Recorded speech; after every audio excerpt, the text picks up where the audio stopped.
So good morning, everybody. It's Judith Botel here for another episode of Aligned and Thriving.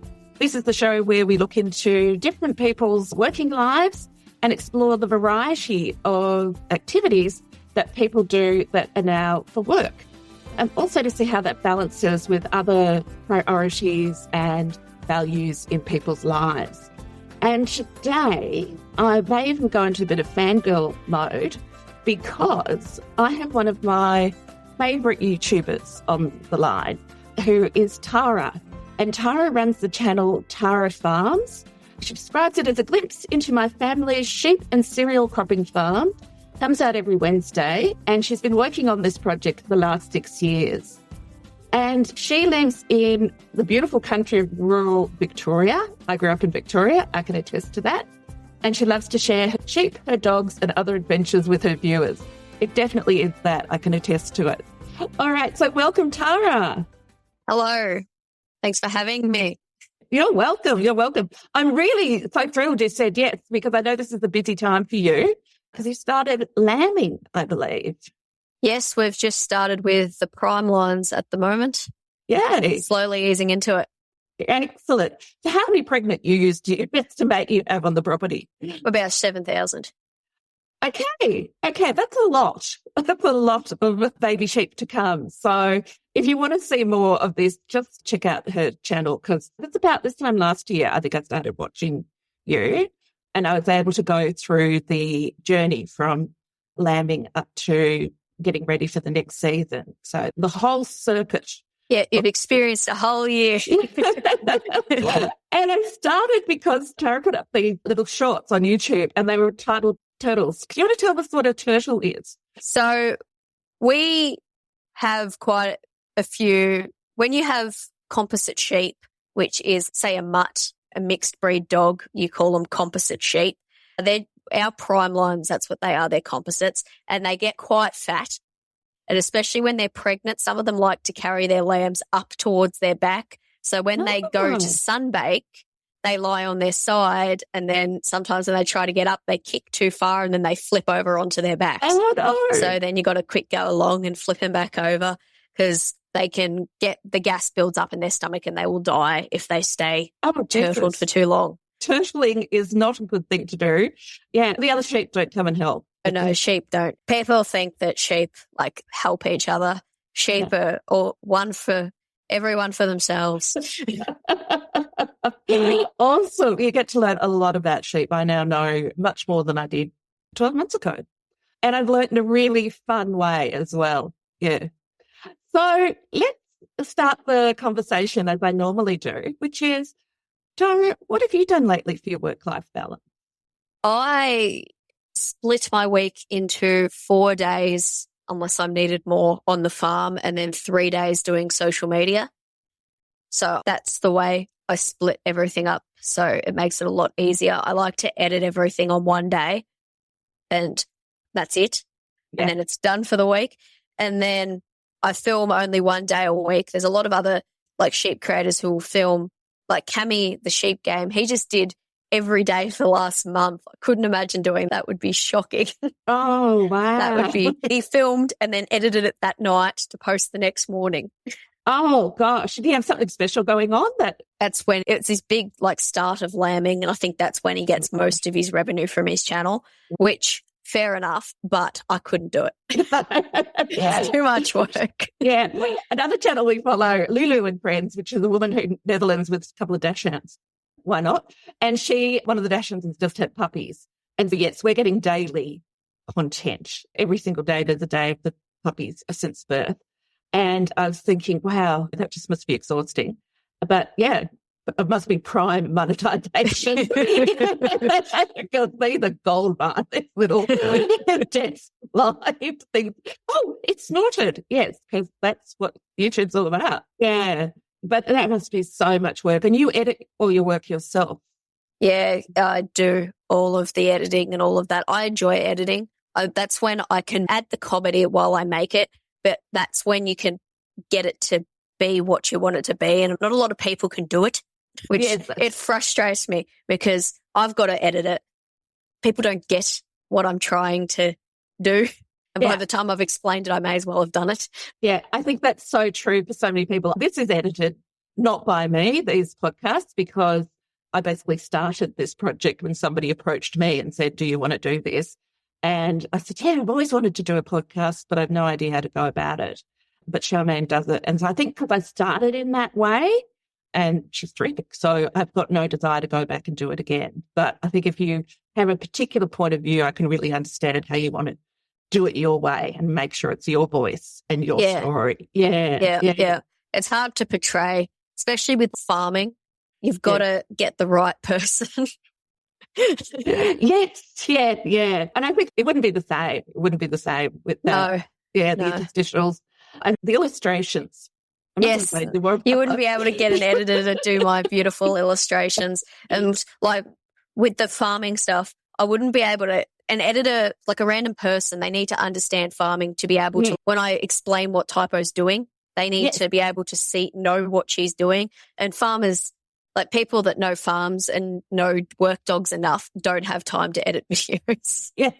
So Typo is Tara's work dog, and she is Kelpie. Do you want to give us more detail on Typo? So Typo is my 7-year-old Kelpie. She was a puppy. Yeah, she's 7. People don't believe that. She's quite shocking for a 7-year-old dog. She's meant to be in her prime. But we work with what we've got. She was bred from 2 of Dad's dogs, his best work dogs. So they only had a litter of 1. She's a litter of 1. Oh, yeah, she's very special. Yeah. Oh, that's amazing. So it's definitely your dog. No one else could have had her. Yeah, great. Oh, and Typo is such a star. You've made a star. She, and can I just tell a little story, is that in my other life, I do coaching and training for people around all sorts of working issues, including leadership. And I was doing a workshop with a group of public servants, and I had to describe the type of leadership you need for running a policy process, which is it's got to be able to move from, we're going this way, to, okay, now I'm listening and I'm paying attention to what's going on. And then I've got to be able to be a bit more pushy, and you've really got to be very adaptable and flexible. And it's like, how do I show that in a way that's fresh, new, cuts through all the jargon, which is what I was trying to do over this course totally, and make policy making much more common sense. And I went, sheepdog, Typo. And now I've got about a group of public servants that are all addicted to watching Typo run the sheep. Yeah. Because in that moment, like I was saying, resilience, and there's a clip of Typo going back. There's a bit of an aggressive sheep, and you're sending her back in, and you say, you've got to get your confidence up, and you've got to work, and you've got to push her in a bit, add a bit of spice. That's the phrase. Yes. And everyone's going, now I get what resilience means. I've been to 1,000 development courses, but I get it now. And I also get what we do as a boss as well, to support your team to do this as well. And it was like 1 minute short to talk about it in terms of sheepdogs. Yes. Yeah, it's definitely. And I'm going to, hopefully you're okay with me using these. I don't mind at all. My content's made to be shared. Yeah. What I'd like to know is, because you're balancing this creative life, making content, and you've also got the on the farm life, I'd like to explore more of what sort of supports you to balance this incredibly busy 2 full-time jobs, basically. What did you learn about work when you were a kid? What did you learn from your parents and other adults around you? So Dad's always, it still is, he wants to work, he needs to work, and it's taken a big toll on his body.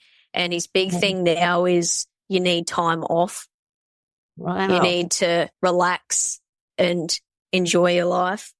That's one of my biggest, I'm going to do what I want. We have an international holiday once or twice every year, so I can't just have a holiday. I can't not go to work and sit off for a month and just stay home.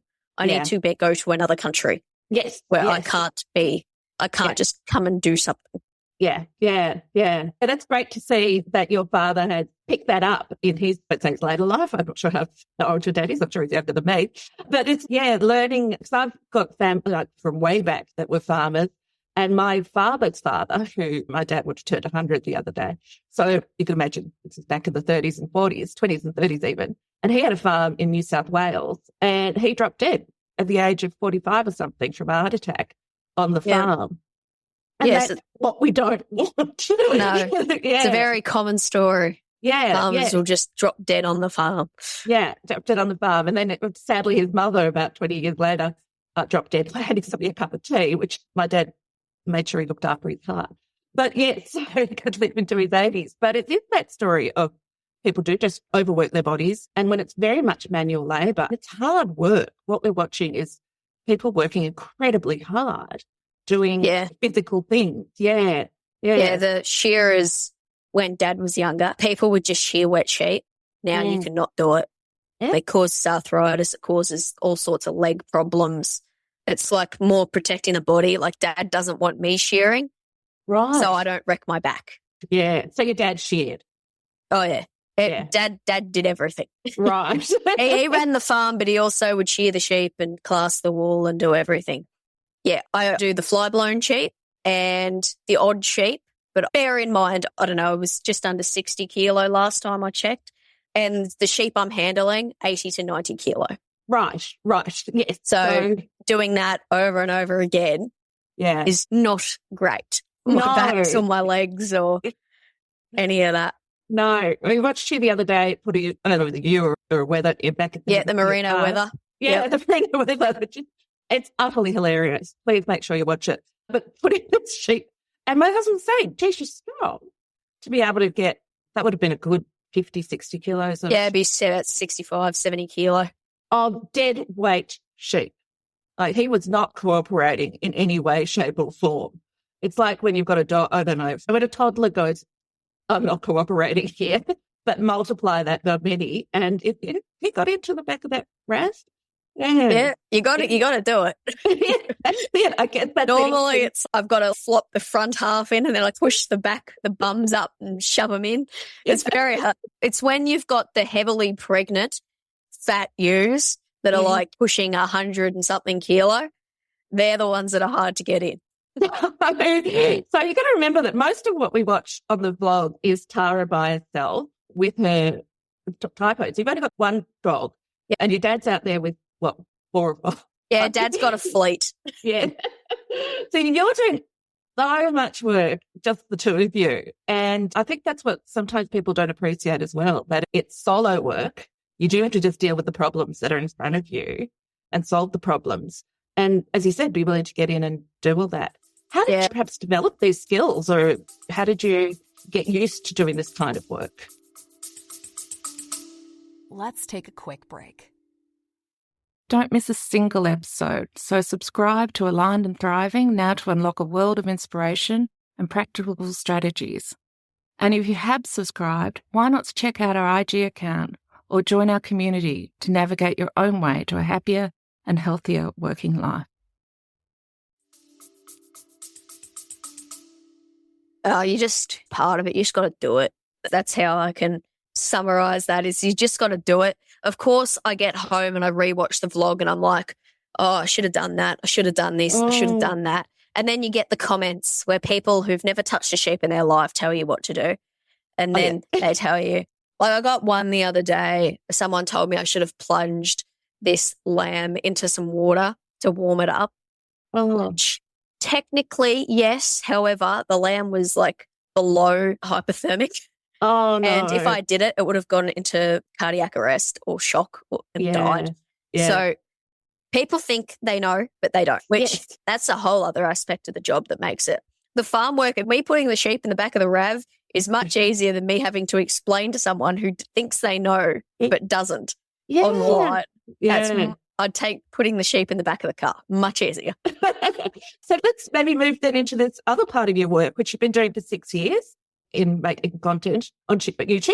That's a long time. How did you start? Did you do a course? Did you learn from somebody? How did you get started, or you just jumped in?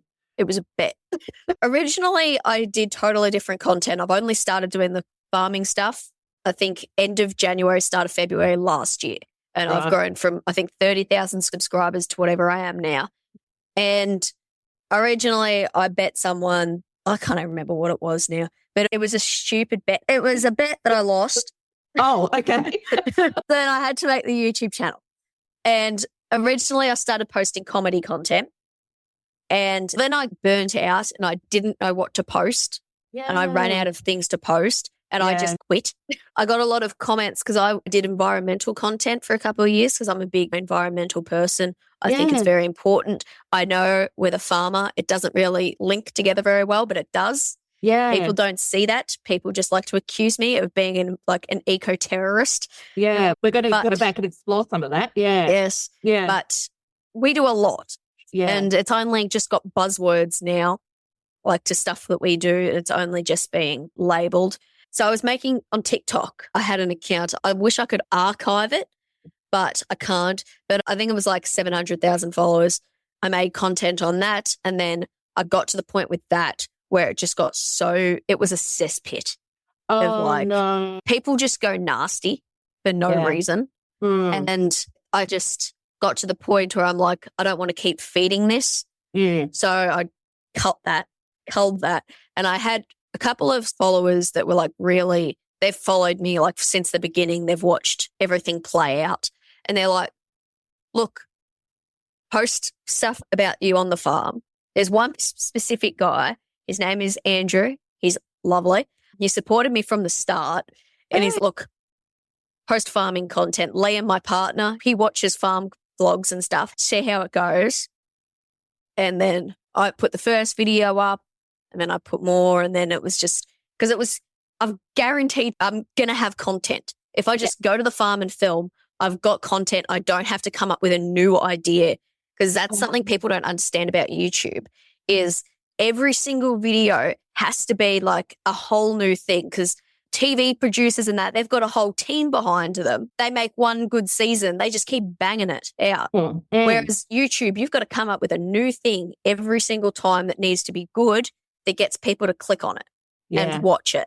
Whereas on YouTube, it's just up to you, and you've got to make something that people are going to watch. So like with my content, I'm trying to make like a series, like an episode more towards a TV sort of presentation where, as I said, I'm guaranteed to have content. Yes. And I don't have to worry about, oh, what am I going to post next week? I'm just going to film on the farm and see what happens. Yeah. So it's that more documentarian kind of approach to it. Yeah. People like to compare me to Clarkson Farms. I haven't watched it. I've watched clips. Okay. I haven't watched that one either. Is that Jeremy Clarkson? Yes. Yeah. It's a shit show. Okay, that's a pretty mild swear word for what I use. But I should have said that at the beginning. we are fine with that. Yeah. Okay. Yeah, it's a shit show on his farm. It's basically they've got rock fences. Like in the UK, when we went over, we saw all the rock fences that keep the sheep in. They wouldn't hold our sheep. But it doesn't hold their sheep either, but they won't replace the fences because it makes good content of the sheep escaping. Yeah. But like, I don't know. I haven't watched it, but I've seen clips and it looks like they run things poorly, not poorly, but it's not a well-oiled machine intentionally to get good content. It's not, it might be a running farm, but it's not making bucks. No, the content is making the money. The content's making the money. Yeah. So, it's, I guess it's not quite the same, but it's like when they send the expert into the kitchen of a restaurant or whatever. Yeah, like Gordon Ramsay, like that sort of content. Yeah. So they set it up to fail, because that's where you're going to get the drama of the storyline. So that's old reality television trick. Yeah. That's sort of what you want. But we can't do that because YouTube does not make me much money at all. So the farm needs to work. I'm sure your dad would prefer that. Yes, Dad wants a farm. So we've got to fix fences and we've got to do that sort of stuff. But there's enough content in just the prime lines escaping fences and destroying fences that we don't need to fake anything. No, I never knew that was such an issue on a farm. The sheep would go through fences. I've seen llamas or alpacas, whatever they were, down in South America, demolish fences. Oh, it's going to jump the fence. No, it's basically just going to push. They're just going to push straight through. But I guess I haven't been aware of it in Australian farms. And I also wasn't aware that so much of it is moving sheep. Moving sheep is actually quite a lot of what you do, is getting them from one place to another. Yeah. Yeah, we also have a lot of mobs of sheep. Yes. Yeah, I can tell you how many. One paddock. No, they're not. So we move. I don't think some people realize I'm working with different mobs every day. If I go onto the map of the farm, we use an app to show everything. I can't show it because of the bloody location. No. But it basically, it spans across a very long distance and there's lots and lots of mobs. They're all different mobs, what you're seeing. Oh, okay. Wow. So it's a big list. It's a very long list. There we go. We've got 63 different mobs. Right. And then you have to rotate them through. Yeah, you move them as soon as the grass gets too short or the grass out. If the grass gets too short, you've got to move them to the next paddock or they're going to overgraze. If the grass gets too long, especially this time of year, we've got to put more sheep in there because you're going to end up with lambs being too big and you're going to have problems lambing and you've got to pull everything. Right. You're going to end up with prolapses, all that sort of stuff. But if your grass gets too low at this time of year, you'll end up with stuff like pregnancy toxemia and ewes getting too weak to birth.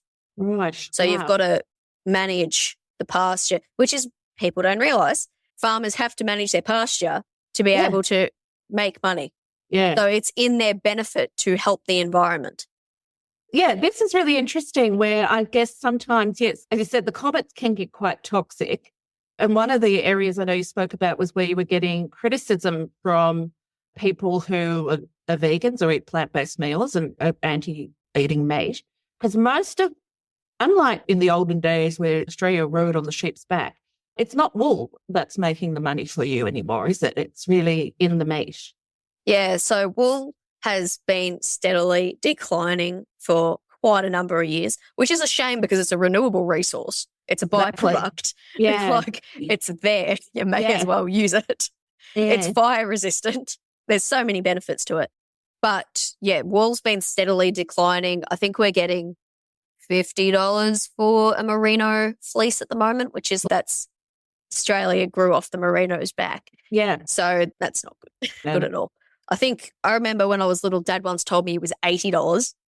Yeah. So that's a significant drop. Merino wethers, we had them sitting around for ages because last year we couldn't get any money for them, but it's got to the point where they've just gone everywhere over the farm through the fences and we've just got to get rid of them. And we got $35 a head. Oh, gosh. So merino meat's never worth anything. Their only value is in wool and making first cross lambs. Okay, yeah. So your first cross lambs, when you get your first cross ewes, they're the ones that produce your meat. They're the ones stocking the supermarkets. Okay, cool. But I do remember at one point I was watching and you're talking about getting comments about how can you call yourself an environmentalist or how can you ethically raise animals and then they're going to end up as meat. How can you do that? And I think what you said really struck me is that it's better that somebody is caring about the animals all the way through their life, even if that's why they're being raised for this. And then he showed some clips of how you handle the sheep on the way to the abattoir. And I was really struck by, he said, you try and keep things quiet and you don't use the dogs. Yes. Why do you do that? Well, you want the sheep calm going onto the truck. Big reason. They do it in abattoirs too. Like all the exposing videos of abattoirs, that's like such a mini part of it. And there's a reason why they keep reusing videos because there's so little of it. The abattoirs, they need to keep the animals calm because if they get cortisol in their blood or the sheep are ran around before they get on the truck, you're going to get tough meat and just like bad tasting tainted meat. And no one wants to eat that. It doesn't sell well. So you keep the animals calm, you walk them on, they're packed on.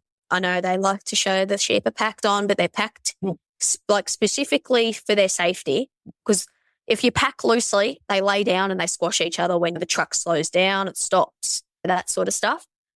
Everything is done with the sheep's welfare in mind. Yeah. So they're kept calm, they're looked after all the way to the end, and then it's quick, they're done. Yeah.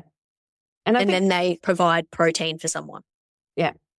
And that's part of life. When you think about environmental impact of meat versus plant products, you've got to look at the whole cycle of productivity. I remember reading about almond milk being like such a great alternative to milk, but almonds are an incredibly thirsty crop. You've got to look at the entire cycle of food production. Yes, something that's also not taken into account is a lot of farming land you can't crop. We can only crop certain parts of our farm because otherwise you're driving tractors on 45-degree angles. Right. Oh, of course, yes. Yeah. So that's the sort of land you can put your trees on so the soil doesn't erode, and then you put your sheep there. Yeah. So then your sheep are producing. Wildlife are there. I see kangaroos every day. I see echidnas, koalas, everything. And they live on the hill and they're all good. They're happy and they live amongst the sheep. Mm. And they're totally fine.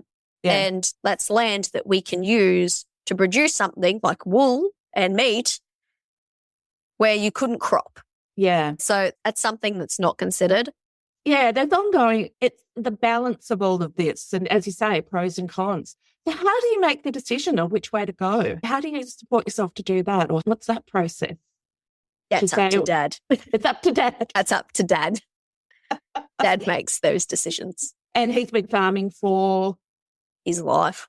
Yeah. I think I make the joke. He slid out of the womb with a little shepherd's hook and a lamb under his arm. Yeah. So there's years and years of experience and knowledge going into this. Yeah. So no decision is made lightly because mostly because there's a business cost and as well as a long-term impact on the soil and new products. So yeah. You also, of course, these days being on the land, you're also noticing more risk around fire, flood, those sort of things that are going on. Yes, yeah. I reckon I'm not an expert and I'm not giving advice, but I reckon at some point you won't be able to insure bushfire overlay areas. But bushfire overlay is becoming a bigger, like insurance. My insurance hiked this year. Oh, wow. I've got a little like acreage. Yeah. With just like my pet sheep and stuff. My insurance. Oh, God. Expensive year this year after all the fires and that sort of stuff. And especially because we've had 3 La Niñas in a row, there is so much just like forest bush litter just sitting in the like in all these national parks and state parks just ready to go. Yeah. Yeah. And that kind of needs to be either reduced or like just let people take it for firewood because it's going to, like at some point it's going to go and it's going to rip through everything. So let's go back to where we were with you about the risks of natural disasters and that sort of going to be changing your business model and the way you live as well in terms of site. Would that be impacting this lambing cycle as well, the floods and fires? Probably not because floods aren't so much of a risk because you just move sheep higher or out of like paddocks that are underwater. We had one day, was it last year? Do you remember that day where it just rained and there was floods everywhere? Yeah. Oh, I'm in Sydney, so we've had many of those. Oh, you probably saw it on the news because it just rained and there was a lot of Melbourne that flooded, like a lot of the low. Oh yeah, I do remember. Areas. I remember my brother sharing me that. Yeah. Yeah. There was that day and there were paddocks that were just a foot underwater and you just went in and you almost needed a canoe to go in, just move them to the next one. Right. The next one. And then it all just washed away. Yeah. But flyers sort of during lambing because it's in winter because we lamb from now through to the end of September, maybe pushing into October. So that's during we space it out so we lose less lambs. Lambs are really only vulnerable for a week. Yeah. And then they can outrun a fox. They can go and force mum to sit down and let them drink and sit with them. They're very demanding little creatures, especially when they're about a month old. They really start getting nasty with the mum's poor udder and they attack it. Yes. Especially when they got twins and I've seen mums be carried across the paddock. Yeah, lambs and sheep are not pets. Can I just keep saying that? Yes. Even the pet lambs are kind of... They're not pets. they're little monsters. Yeah. So they get the mums and they do what they need to do. But by the time we hit summer, we're weaning. Yeah. And lambs come off. Mums go back to their paddocks. Lambs go to another paddock where they're fattened up. Yeah. So then when you've got bushfires, because we're heading into summer, the ewes are all condensed into less but bigger mobs. During, as I said earlier, you split them all up when you're lambing and then you put them all back together and you end up with mobs of 800 sheep and you've got a few of them. Yeah. Yeah. Okay. Whew, that's a lot of work. Can I just ask you then, what do you think some of the challenges around your other life with YouTube? Content creating has gone through various iterations very quickly. The YouTube channels, the algorithms have shifted and things like that. What do you think your major opportunity or major challenges, major opportunities are with that side of your work? So a big advantage to YouTube is, actually, I was talking to someone about this recently and they also do YouTube and they said the best content is when the farm is struggling because people want to see that. People are sick. We're terrible. Yeah. Sick lamb, I get heaps more views than just a regular day. That's why when you're making content, you got to show the sick sheep because people with the turtles, like how you found me, lots of people found me through the turtles and people think we've got a farm full of sick turtles. But the reality is you're not going to watch a video of me just showing sheep that are happy versus me with a turtle. Yeah. And that's a big sort of component to it is YouTube is a fallback situation where it's going to work as long as people watch. Yeah. So that's a big advantage it's just a diversification. A lot of farms, they do sheep and crops or cattle and crops or they do something and something else. Yeah. If the market's totally gone for one thing, you've got another thing. Or you lose all your crops, you've still got your sheep or that sort of stuff. So the diversification of we do crops, sheep, not YouTube. Yeah. So we've got something. Not that YouTube does anything at the moment, but who knows what it might become. But your channel is growing. Yes, it is. It's the long videos. Like shorts don't make you much at all. No. You want people to watch the long stuff and it's very hard to get people to watch. That's a challenge that I'm facing is people will see the short stuff, but they don't really convert. Like you converted, that was great to the long stuff, but it's very hard to get people to watch the short stuff to then watch the long stuff. They prefer just watching 15 seconds. That's funny. Next. Whereas they could watch the 20-minute video and get more. People just don't do it. No, the attention span. Yes, it's dropping. It's the TikTok generation. Yes. And it's the same thing with podcasting. Like people watch my short one-line quote. Yeah. Go, oh, yeah, I know what that's about. I'm probably do the same. I may do it with newspaper articles all the time. I come home and say to them, headline. I read this article. Actually, it was a lie. I read the headline. Yeah. I'm really angry about it. Yeah. That's the way it is. People see the 15-second video and they're angry. They're not watching before or the after. It's just the 15 seconds. Yeah. Yes, there's those challenges and the shorts. And actually, Anne Reardon, who does How to Cook That, she's been around forever. She's an Australian content maker as well, who started making capes and now does food science and debunking and investigations into social media and a whole lot of stuff. That'd be good. She's really good. I'll send you the link. And she actually did this investigation around, there's two things going on. One is this thing, she's trying to get the data about the shorts versus the monetization of shorts, what's actually a view on a short and a whole lot of things like that. Couldn't find out much from YouTube itself or from Google itself, but did her own investigation. And then the second thing she looked into was gender on YouTube. Females pay more. Yeah. And that the AI, the algorithms are biased against women because of historical reasons, etc. And I was wondering if being a woman on YouTube is a challenge in that way. I found women watching, you click, your RPM is higher. Okay. So I want women viewers. Come and watch my content, people. Yeah. This is what we've found in the film industry. Women actually do want to watch women on screen. Yeah. Women-led stories and women's films directed by women. Like, what a shock. It was a bit of a shock to the industry to find that out. We knew this inherently. So it's probably the same thing. But if the algorithm is not supporting that. I think I'm treated relatively fairly by the algorithm. Like, I make content. I haven't seen anyone else on YouTube make the shit I make. Yeah. We're not big in Australia, but compared to the other farms that are making content on YouTube, we're a sort of bigger farm. I swear I don't see any other farmers like really do that. So I've got the dog. I've got a very specific thing that hasn't been done, which I think helps me because I'm different.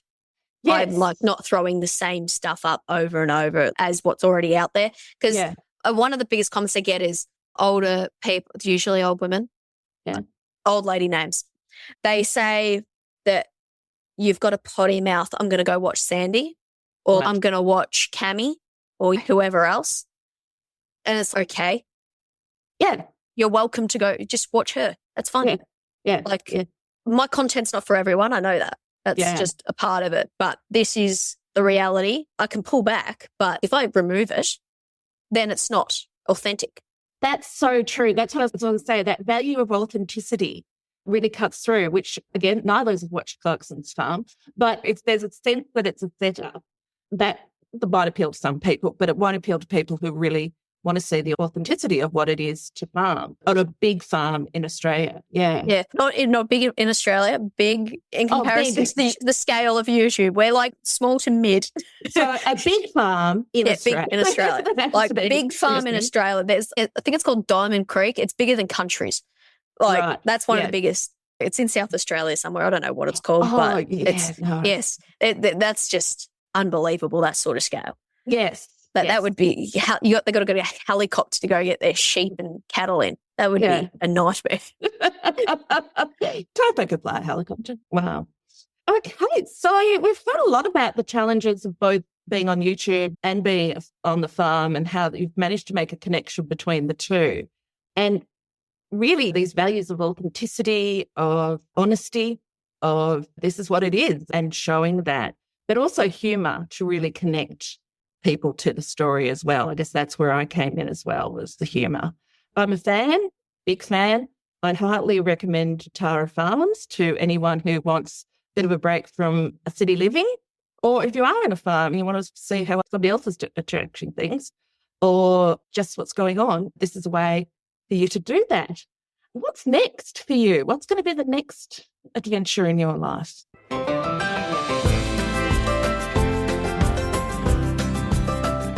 Don't know. I'm kind of just doing YouTube at the moment to see. I'd like to go a bigger scale on the YouTube and do that as well, like the same sort of thing, do that as well as farming. I do YouTube to show people what it looks like. Yeah. I'd like more people to look at it with an open mind. Yeah. And see what it actually looks like before we make judgments based on what you've previously seen. Yeah. And I think issues around food production and food production in particular is going to be more and more of it's something people want to educate themselves about, hopefully, and not just jump to conclusions. So to have resources like this where you do see what goes on and it's transparent what's going on in the raising of animal husbandry, that term, of raising livestock for use. And that is the job of farms, is to do that. All right. So thank you so much for your time this morning, keeping you away from your baby lambs. And thank you. Now, if you want to know more about Tara, you can check out, obviously, her YouTube channel, and I highly recommend it. Comes out on a Wednesday afternoon in our time zone, which is Australian Eastern Standard Time. And then there's also an Instagram. So you can check her out on both of those and find out more. And the other thing is, I'd also just say, because I just ordered my hoodie this morning, there's the fantastic merchandise featuring some of Tara's artwork and featuring her very special dog, Typo. Find that as well, which is at tarafarms.com.au. We'll have all of this linked, obviously, in the show notes. And if you've got any questions for Tara, you can contact her through our social media. If you get lost, you can contact her through us as well, and we'll pass it on. Okay, so thanks very much for being here today. Have a fantastic rest of your week. Thank you so much for having me. You're very welcome. And we'll see everybody this time next week, which is new episodes come out on Monday mornings, and you'll find out about other people's amazing working lives. Okay, take care and see you soon. Bye.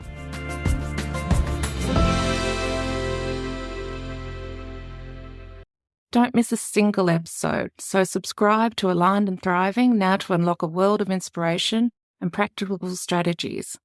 And if you have subscribed, why not check out our IG account or join our community to navigate your own way to a happier and healthier working life?